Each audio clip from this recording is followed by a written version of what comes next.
बिस्मिल्लाहिर्रहमानिर्रहीम। अस्सलाम वालेकुम everyone, you are watching Kashmir की आवाज़ ऑफिशियल यूट्यूब चैनल। सबसे पहले इस्लामाबाद हॉस्पिटैलिटी इंडस्ट्री से तल्लुक़ रखने वाले उन तमाम लोगों को मुबारकबाद जिन्होंने आज के पुरअमन एहतजाज में हिस्सा लिया और हुकूमत को घुटने टेकने पर मजबूर किया। उसके बाद मेरी हुकूमत से चंद सवालात हैं। क्या आज तक किसी भी रेस्टोरेंट से कोरोना का कोई एक केस भी सामने आया? क्या रेस्टोरेंट को कोरोना फैलाने में मोरद इल्ज़ाम ठहराया जा सकता है? क्या तफरीही पार्क कोरोना को फैलाने के मुर्तकिब हुए हैं? और क्या बसों, पब्लिक ट्रांसपोर्ट, बाज़ारों में कोरोना की हिफाजती तदाबीर पर अमल दरामद किया जा रहा है?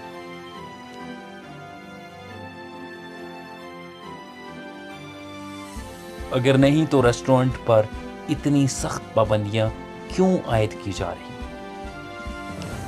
आप अच्छी तरह से जानते हैं कि हमारे माशरे में तमाम फैमिलीज़ जुमा और हफ्ता के दिन ही घरों से निकलती हैं और हफ्ता के इन 2 दिनों में तमाम रेस्टोरेंट अपने पूरे हफ्ता के बराबर कारोबार करने के काबिल होते हैं। हफ्ता के इन 2 दिनों को हर किस्म का कारोबार बंद कर देने से रेस्टोरेंट इंडस्ट्री की कमर टूट जाएगी।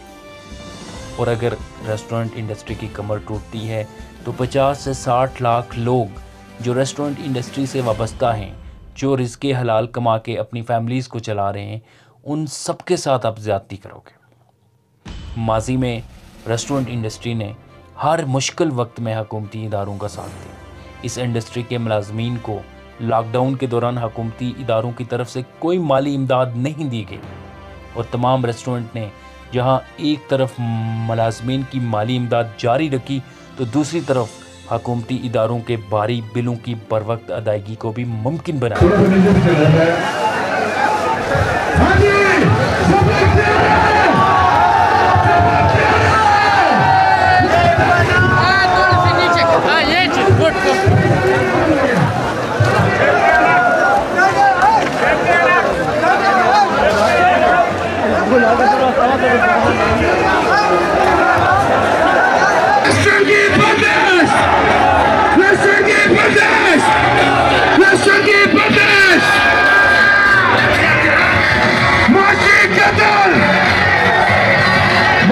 बंद करो।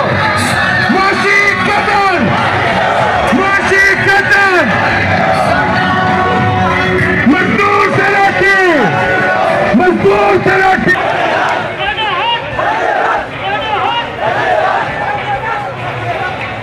हम सारे साथ हैं। जो समंदर नजर आ रहे हैं, समंदर की लहर की आवाज जानी चाहिए। एक आवाज के साथ बोलेंगे सारे।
चलने दो यार, गाड़ी चलने दो भाई।